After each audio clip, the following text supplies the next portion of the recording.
You're listening to Midwest Coven Cast presents Weekend Reads. I'm Marilyn of Midwest Coven Cast, and each week I will be reading to you, dear listeners, occult works that are in the public domain. All of this I do with the goal of helping each of us grow in our knowledge and practices. Here in Season 1, we will be making our way through Heinrich Cornelius Agrippa's 3 books of occult philosophy or magic, published in 1531. I hope you enjoy this week's installment.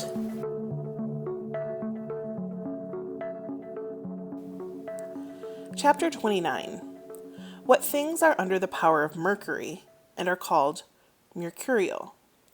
Things under Mercury are these. Amongst elements, water, though it moves all things indistinctly.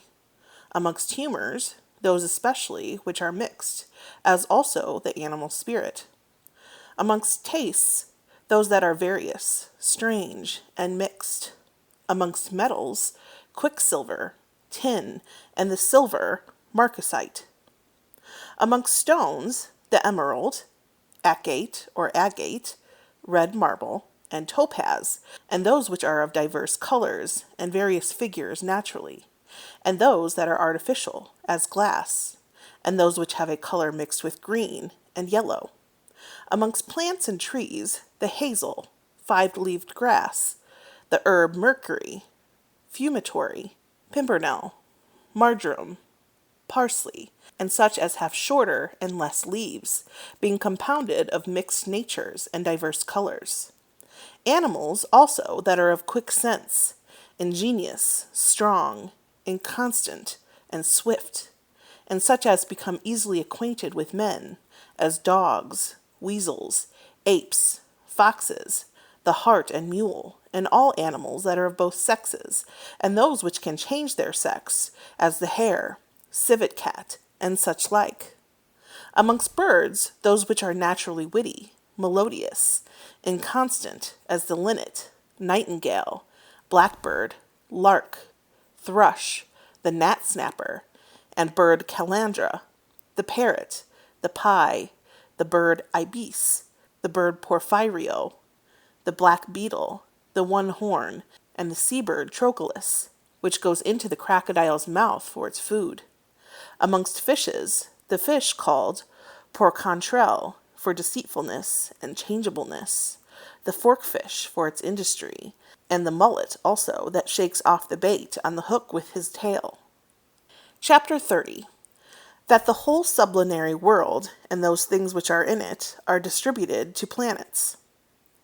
Moreover, whatsoever is found in the whole world is made according to the governments of the planets, and accordingly receives its virtue.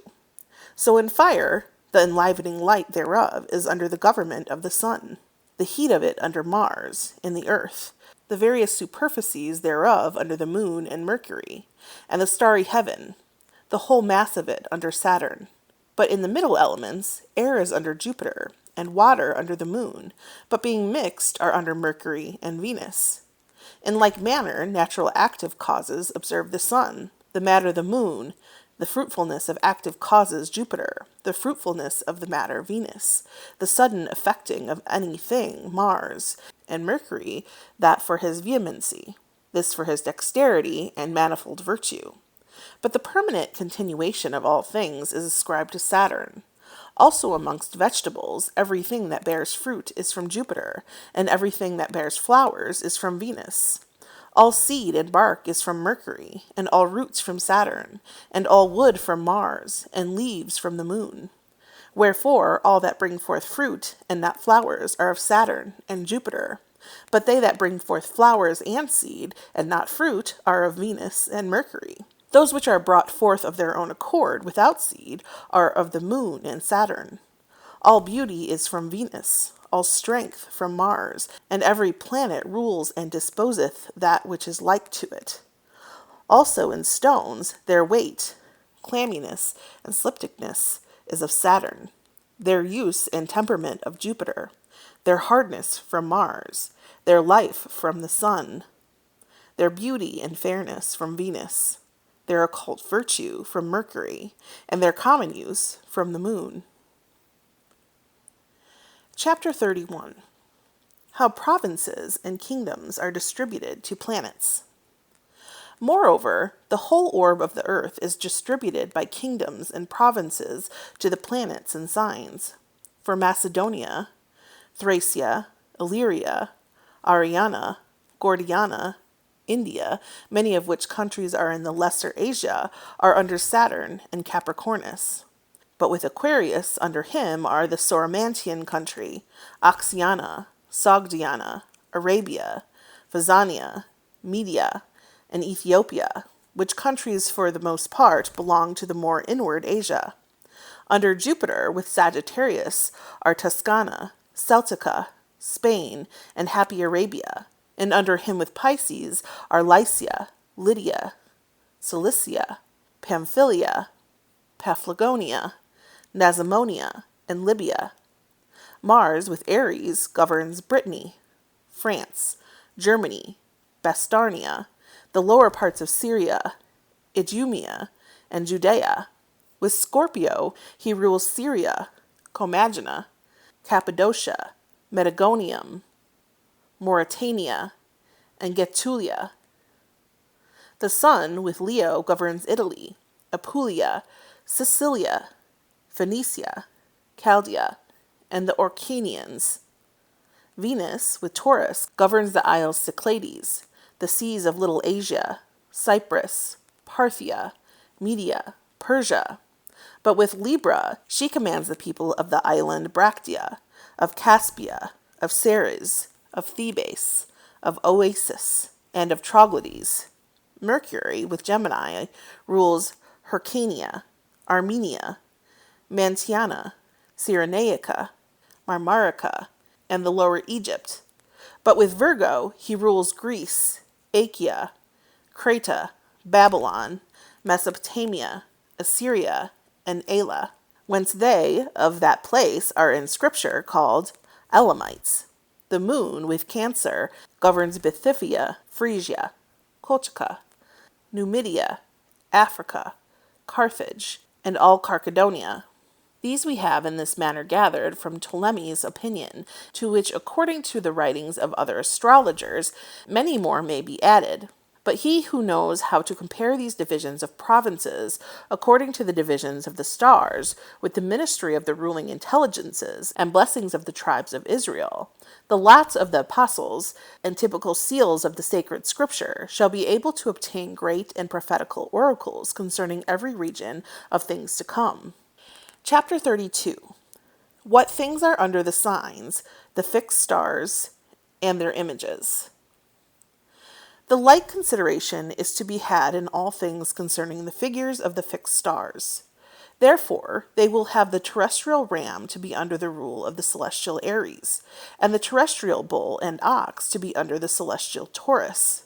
So also that Cancer should rule over crabs, and Leo over lions, Virgo over virgins, and Scorpio over scorpions, Capricornus over goats, Sagittarius over horses, and Pisces over fishes. Also the celestial Ursa over bears, the Hydra over serpents, and the dog star over dogs, and so of the rest. Now Apuleius distributes certain and peculiar herbs to the signs and planets, viz., to Aries, the herb sage, to Taurus, the vervain that grows straight, to Gemini, the vervain that grows bending, to Cancer, comfrey, to Leo, sowbread, to Virgo, calamint, to Libra, mugwort, to Scorpio, scorpion grass, to Sagittarius, pimpernel, to Capricornus, the dock, to Aquarius, dragon's wort, to Pisces, heartwort, and to the planets these, viz., to Saturn, sengreen, to Jupiter, agrimony, to Mars, sulphurwort, to the Sun, marigold, to Venus, woundwort, to Mercury, mullein, to the Moon, peony. But Hermes, whom Albertus follows, distributes to the planets these, viz., to Saturn, the daffodil, to Jupiter, henbane, to Mars, ribwort, to the Sun, knotgrass, to Venus, vervain, to Mercury, cinquefoil, to the Moon, goosefoot. We also know by experience that asparagus is under Aries, and garden basil under Scorpio. For of the shavings of ram's horn, sowed, comes forth asparagus, and garden basil, rubbed betwixt two stones, produceth scorpions. Moreover, I will, according to the doctrine of Hermes and of Thebit, reckon up some of the more eminent stars, whereof the first is called the head of Algol. And amongst stones rule over the diamond, amongst plants black hellebore and mugwort. The second are the Pleiades, or 7 stars, which amongst stones rule over crystal, and the stone Diodocus. Amongst plants, the herb diacetyl, and frankincense, and fennel, and amongst metal, quicksilver. The third is the star Aldebaran, which hath under it, amongst stones, the carbuncle, and ruby, amongst plants, the milky thistle, and matry silva. The fourth is called the goat star, which rules amongst stones the sapphire, amongst plants, whorebound, mint, mugwort, and mandrake. The fifth is called the great dog star, which amongst stones rules over the beryl, amongst plants savin, mugwort, and dragon's wort, and amongst animals the forked tongue of a snake. The sixth is called the lesser dog star, and amongst stones rules over agate or agate, amongst plants the flowers of marigold and pennyroyal. The seventh is called the heart of the lion, which amongst stones rules over the granite or garnet, amongst plants celandine, mugwort, and mastic. The eighth is the tail of the lesser bear, which amongst stones rules over the lodestone, amongst herbs over succory or chicory, whose leaves and flowers turn towards the north, also mugwort and the flowers of periwinkle, and amongst animals the tooth of a wolf. The ninth is called the wing of the crow, under which amongst stones are such stones as are the color of the black onyx stone, amongst plants the burr, quadragenus, henbane, and comfrey, and amongst animals the tongue of a frog. The 10th is called spica, which hath under it amongst stones the emerald, amongst plants sage, trefoil, periwinkle, mugwort, and mandrake. The 11th is called alchemech, which amongst stones rules over the jasper, amongst plants, and plantain. The 12th is called alphea. Under this, amongst stones, is the topaz, amongst plants rosemary, trefoil, and ivy. The 13th is called the heart of the scorpion, under which, amongst stones, is the sardonyx and amethyst, amongst plants, long aristoloche, and saffron. The 14th is the falling vulture, under which amongst stones is the chrysolite, amongst plants, succory, and fumitory. The 15th is the tail of Capricorn, under which amongst stones is chalcedony, amongst plants marjoram, mugwort, and catnip, and the root of mandrake. Moreover, this we must know, that every stone or plant or animal, or any other thing, is not governed by one star alone, but many of them receive influence, not separated, but conjoined from many stars. So amongst stones, the chalcedon is under Saturn and Mercury, together with the tail of Scorpion and Capricorn. The sapphire under Jupiter, Saturn, and the star Alahoyath. Tusha is under Jupiter and the Sun and Moon. The emerald under Jupiter, Venus, and Mercury, and the star Spica. The amethyst, as saith Hermes, is under Mars, Jupiter, and the heart of the scorpion. The jasper, which is of diverse kinds, is under Mars, Jupiter, and the star Alchemech. The chrysolite is under the Sun, Venus, and Mercury, as also under the star which is called the falling vulture. The topaz under the Sun, and the star Alphea. The diamond under Mars, and the head of Algol. In like manner, amongst vegetables, the herb dragon is under Saturn, and the celestial dragon. Mastic and mint are under Jupiter and the Sun, but mastic is also under the heart of the lion, and mint under the goat star. Hellebore is dedicated to Mars and the head of Algol. Moss and sanders to the Sun and Venus. Coriander to Venus and Saturn. Amongst animals, the sea calf is under the sun and Jupiter, the fox and ape under Saturn and Mercury, and domestical dogs under Mercury and the moon. And thus we have shewed more things in these inferiors by their superiors. Note: Agrippa's historian, Mr. Henry Morley, says, "Here ends the detail of the theory of nature upon which were based, so far as concerned natural things, the arts and sorcery and divination." From theory to practice, therefore, the young student passes. Life of Cornelius Agrippa, Volume 1, page 136. Chapter 33. Of the seals and characters of natural things. All stars have their peculiar natures, properties, and conditions, the seals and characters whereof they produce through their rays, even in these inferior things, viz., in elements, in stones, in plants, in animals, and their members, whence every natural thing receives from harmonious disposition, and from its star shining upon it, some particular seal or character stamped upon it, which seal of character is the significator of that star, or harmonious disposition, containing in it a peculiar virtue, differing from other virtues of the same matter, both generically, specifically, and numerically. Everything, therefore, hath its character pressed upon it by its star from some particular effect, especially by that star which doth principally govern it.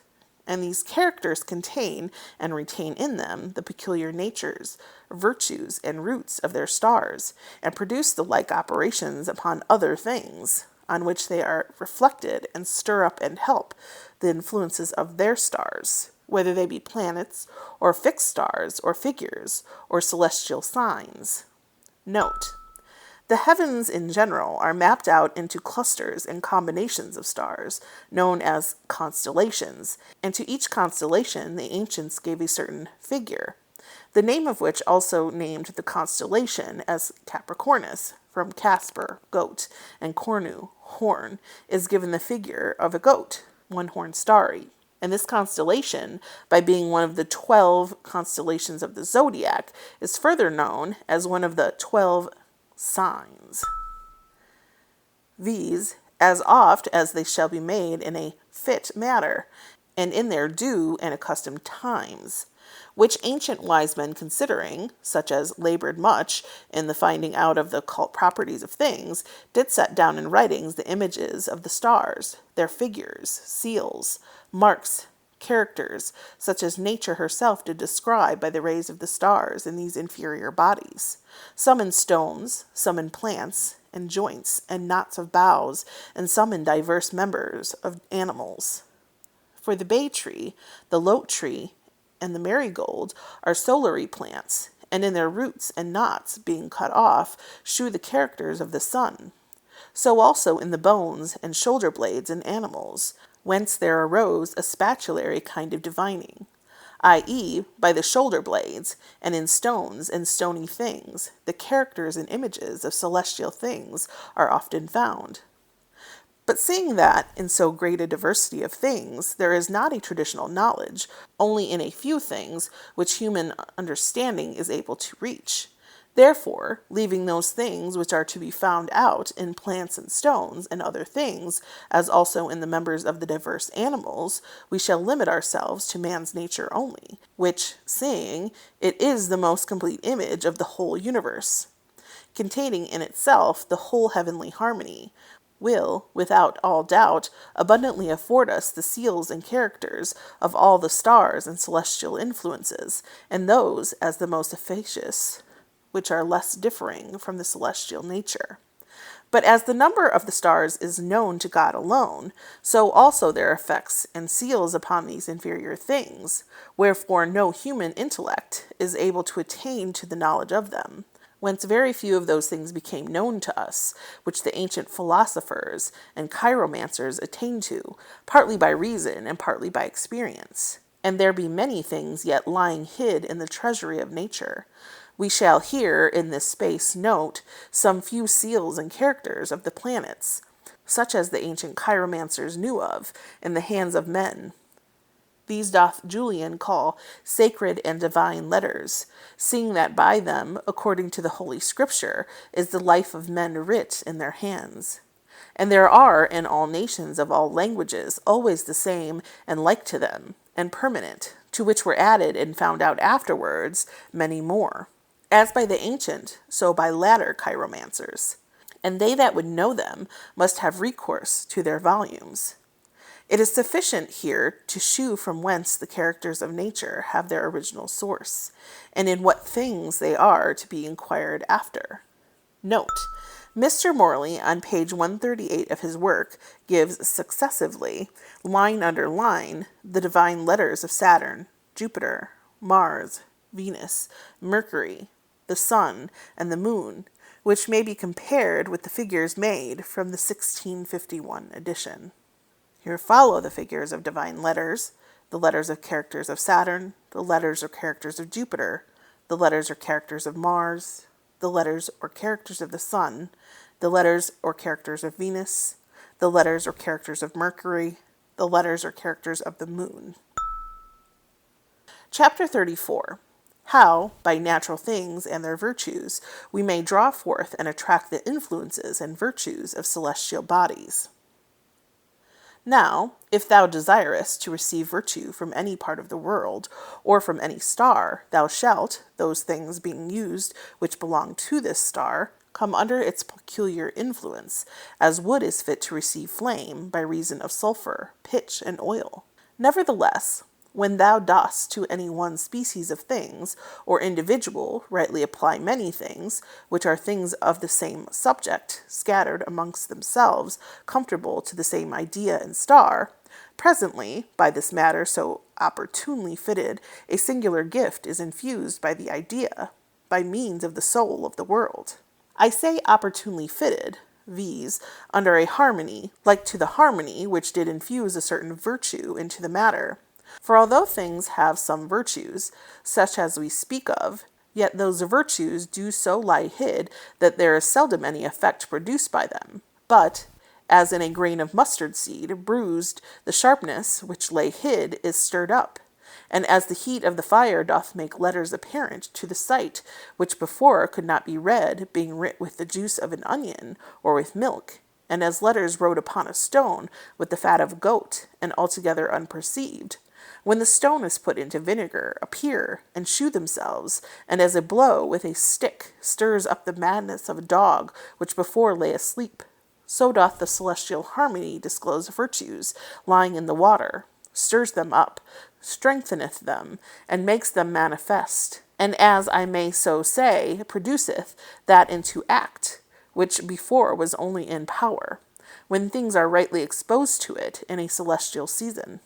As, for example, if thou dost desire to attract virtue from the sun, and to seek those things that are solary amongst vegetables, plants, metals, stones, and animals, those things are to be used and taken chiefly which in a solary order are higher, for these are more available. So thou shalt draw a singular gift from the sun, through the beams thereof, being seasonably received together, and through the spirit of the world. Chapter 35.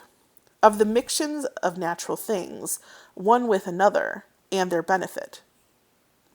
It is most evident that in the inferior nature, all the powers of superior bodies are not found comprehended in any one thing, but are dispersed through many kinds of things amongst us.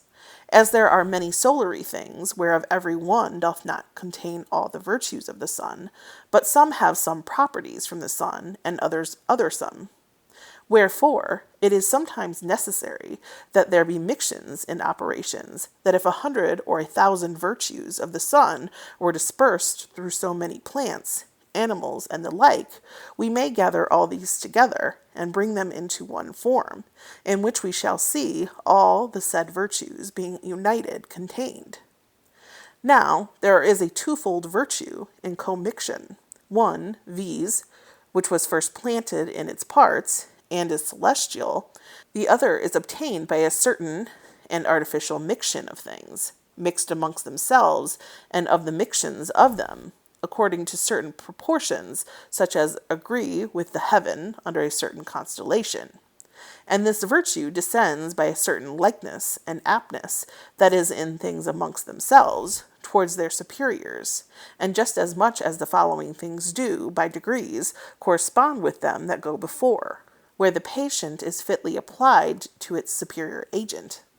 So from a certain composition of herbs, vapors, and such like, made according to the principles of natural philosophy and astronomy, there results a certain common form, endowed with many gifts of the stars, as in the honey of bees. That which is gathered out of the juice of innumerable flowers, and brought into one form, contains the virtue of all, by a kind of divine and admirable art of the bees. Yet this is not to be less wondered at, which Judius reports, of an artificial kind of honey which a certain nation of giants in Libya knew how to make out of flowers, and that very good, and not far inferior to that of the bees. For every miction, which consists of many several things, is then most perfect when it is so firmly compacted in all parts that it becomes one, is everywhere firm to itself, and can hardly be dissipated, as we sometimes see stones and diverse bodies to be, by a certain natural power, so conglutinated and united that they seem to be wholly one thing, as we see two trees by grafting to become one, also oysters with stones, by a certain occult virtue of nature. And there have been seen some animals which have been turned into stones, and so united with the substance of the stone, that they seem to make one body, and that also homogeneous. So the tree ebony is one, while wood, and another, while stone. When therefore any one makes a miction of many matters under the celestial influences, then the variety of celestial actions on the one hand, and the natural powers on the other hand, being joined together, doth indeed cause wonderful things, by ointments, by cauleries, by fumes, and such like, which are read in the books of Chiromus, Archida, Democritus, and Hermes, who is named Alcarat, and many others. Chapter 36. Of the union of mixed things, and the introduction of a more noble form, and the senses of life. Moreover, we must know that by how much the more noble the form of any thing is, by so much the more prone and apt it is to receive, and powerful to act. Then the virtues of things do then become wonderful, viz., when they are put to matters that are mixed and prepared in fit seasons to make them alive, by procuring life for them from the stars, as also a sensible soul, as a more noble form. For there is so great a power in prepared matters, which, we see, do then receive life, when a perfect mixture of qualities seems to break the former contrariety. For so much of the more perfect life things receive shows by how much their temper is more remote from contrariety. Now the heaven, as a prevalent cause, doth, from the beginning of every thing, to be generated by the due concoction and perfect digestion of the matter, together with a life, bestow celestial influences and wonderful gifts according to the capacity that is in the life and sensible soul to receive more noble and sublime virtues. For the celestial virtue doth otherwise lie asleep, as sulphur, kept from the flame, but in living bodies it doth always burn, as kindled sulphur, and then by its vapor, like the lighted sulphur, it fills all the places that are next to it.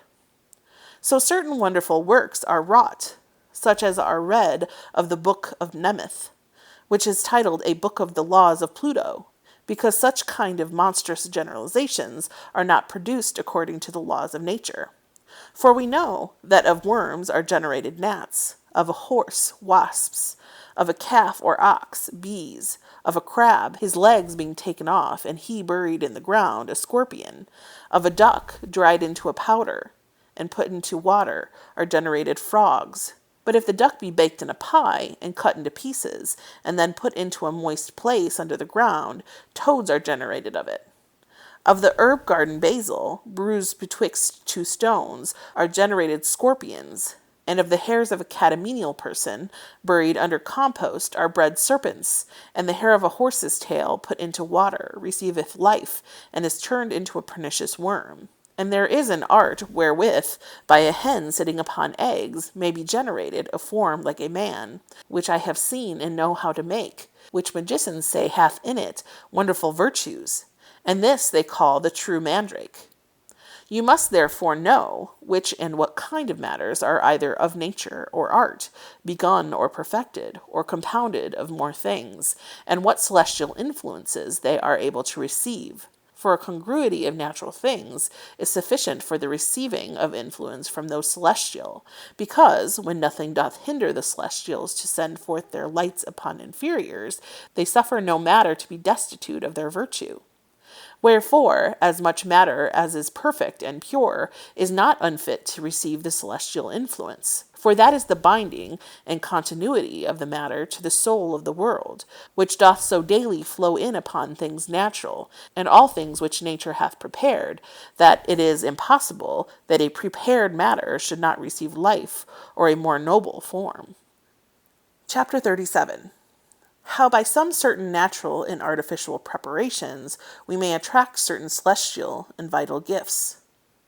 Plotinus, together with Hermes, say, and Jarcus Brachmanus and the Mecubles of the Hebrews confess, that all sublunary things are subject to generation and corruption, and that also there are the same things in the celestial world, but after a celestial manner, as also in the intellectual world, but in a far more perfect and better fashion and manner, and in the most perfect manner of all in exemplary.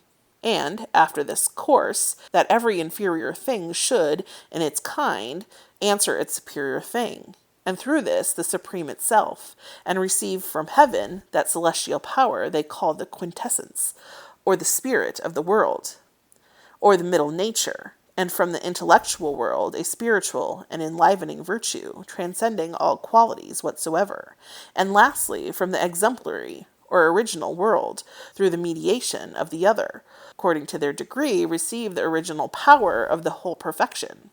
Hence, every thing may be aptly reduced from these inferiors to the stars, from the stars to their intelligences, and from thence to the first cause itself, from the series and order whereof all magic and all occult philosophy flows. For every day some natural thing is drawn by art, and some divine thing is drawn by nature, which the Egyptians, seeing, called nature a magicianess, i.e., the very magical power itself, and the attracting of like by like, and of suitable things by suitable. Now, such kind of attractions, by the mutual correspondency of things amongst themselves, of superiors with inferiors, the Grecians called sympathies. So the earth agrees with cold water, the water with moist air, the air with fire, the fire with the heaven in water. Neither is fire mixed with water, but by air, nor the air with the earth, but by water. So neither is the soul united to the body, but by the spirit, nor the understanding to the spirit, but by the soul. So we see that when nature hath framed the body of an infant, by this very preparative, she presently fetcheth its spirit from the universe. This spirit is its instrument to obtain of God its understanding and mind in its soul and body. As in wood, the dryness is fitted to receive oil, and the oil being imbibed is food for the fire. The fire is the vehicle of light. By these examples, you see how by some certain natural and artificial preparations we are in a capacity to receive certain celestial gifts from above. For stones and metals have a correspondency with herbs, herbs with animals, animals with the heavens with intelligences, and they with divine properties and attributes, and with God himself, after whose image and likeness all things are created. Now, the first image of God is the world, of the world, man, of man, beasts, of beasts, the zoophyton, or zoophyte, i.e., half animal and half plant, of the zoophyton plants, of plants, metals, and of metals, stones, and again, in things spiritual, the plant agrees with the brute in vegetation, a brute with a man in sense, man with an angel in understanding, and an angel with God in immortality. Divinity is annexed to the mind to the intellect to the intention to the imagination to the senses, and the senses at last to things.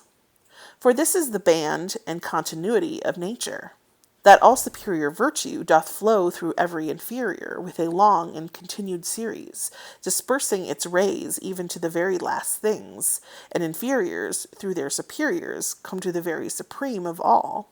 For so inferiors are successively joined to their superiors, and there proceeds an influence from their head, the first cause, as a certain string stretched out to the lowermost things of all, of which string, if one end be touched, the whole doth presently shake, and such a touch doth sound to the other end.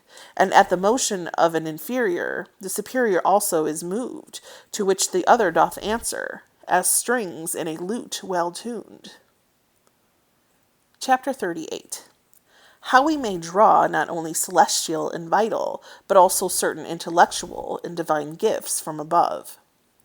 Magicians teach that celestial gifts may, through inferiors, being comfortable to superiors, be drawn down by opportune influences of the heaven, and so also by these celestial gifts, the celestial angels, as they were servants of the stars, may be procured and conveyed to us.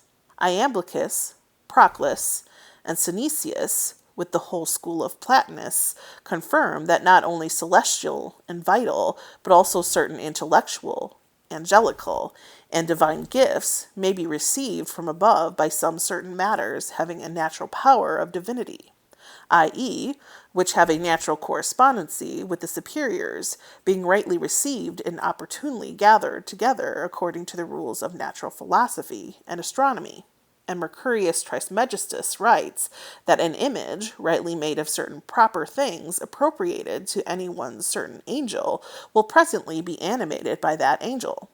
Of the same also Austin, St. Augustine, makes mention in his 8th book, De Savante Dei, the City of God. For this is the harmony of the world, that things supercelestial be drawn down by the celestial, and the supernatural by those natural, because there is one operative virtue, that is diffused through all kinds of things, by which virtue, indeed, as manifest things are produced out of occult causes, so a magician doth make use of things manifest to draw forth things that are occult, viz., through the rays of the stars, through fumes, lights, sounds, and natural things which are agreeable to those celestial, in which, aside from their corporeal qualities, there is also a kind of reason, sense, and harmony, and incorporeal and divine measures and orders. So we read that the ancients were wont often to receive some divine and wonderful thing by certain natural things. So the stone that is bred in the apple of the eye of a civet cat, held under the tongue of a man, is said to make him to divine or prophecy. The same is selenite, the moonstone, reported to do so. So they say that the images of gods may be called up by the stone called anchitis. Note: this was, in all probability, some mineral that resembled Dr. Dee's celebrated stone, which was cannel coal, a black mineral coal sufficiently hard to be cut and polished, and used by him as a magic mirror. And that the ghosts of the dead may be, being called up, kept up by the stone Synchitis. The like doth the herb Aglaophotis do, which is also called marmorites, growing upon the marbles of Arabia, as saith Pliny, and the which magicians use. Also there is an herb called Reangelida, with which magicians, drinking of, can prophesy. Moreover, there are some herbs by which the dead are raised to life. When Xanthus, the historian, tells that with a certain herb called Balis, a young dragon being killed was made alive again. Also, that by the same herb, a certain man of Tilim, whom a dragon killed, was restored to life. And Juba reports that in Arabia a certain man was by a certain herb restored to life. But whether or no any such things can be done, indeed, upon man by the virtue of herbs or any other natural thing, we shall discourse in the following chapter. Now, it is certain and manifest that such things can be done upon other animals. So if flies that are drowned be put into warm ashes, they revive. And bees, being drowned, do in like manner recover life in the juice of the herb catnip. and eels being dead for want of water, if with their whole bodies they be put under mud and vinegar, and the blood of a vulture being put to them, will all of them in a few days recover life. They say that if the fish Echinus be cut into pieces and cast into the sea, the parts will within a little time come together and live. Also, we know that the pelican doth restore her young to life, being killed with her own blood. Chapter 39. That we may by some certain matters of the world stir up the gods of the world and their ministering spirits. No man is ignorant that evil spirits by evil and profane arts may be raised up, as Celis saith sorcerers are wont to do, whom most detestable and abominable filthiness did follow in a company, such as were in times past in the sacrifices of Priapus, and in the worship of the idol which was called Penor, to whom they did sacrifice with shameful nakedness. Neither to these is that unlike, if it be true and not a fable, which is read concerning the detestable heresy of old churchmen, and like to these are manifest in witches and mischievous women, which wickednesses the foolish dotage of women is subject to fall into. By these, and such as these, evil spirits are raised. As a wicked spirit spake once to John, of one Synops, a sorcerer, all the power, saith he, of Satan dwells there, and he is entered into a confederacy with all the principalities together, and likewise we with him. And Synops obeys us, and we again obey him. Again, on the contrary side, no man is ignorant that supercelestial angels or spirits may be gained by us through good works, a pure mind, secret prayers, devout humiliation, and the like. Let no man, therefore, doubt that in like manner, by some certain matters of the world, the gods of the world may be raised by us, or, at least, the ministering spirits are servants of these gods, and, as Mercury saith, the airy spirits, not supercelestial, but less higher. So we read that the ancient priests made statues and images foretelling things to come, and infused into them the spirits of the stars, which were not kept there by constraint in some certain matters, but rejoiced in them, viz., as acknowledging such kinds of matter to be suitable to them. They do always and willingly abide in them, and speak and do wonderful things by them. No otherwise than evil spirits are wont to do when they possess men's bodies. Thank you for listening to this week's episode of Midwest Coven Cast Presents Weekend Reads. Join me next week for the next installment as we continue through Heinrich Cornelius Agrippa's 3 books of occult philosophy or magic. For more information about Midwest Coven Cast, you can visit our website at midwestcovencast.com. You can also follow us on social media at Midwest Coven Cast on TikTok, Instagram, and Facebook, or at Midwest Coven on Twitter. We hope to see you there. Until next time, Coven, blessed be.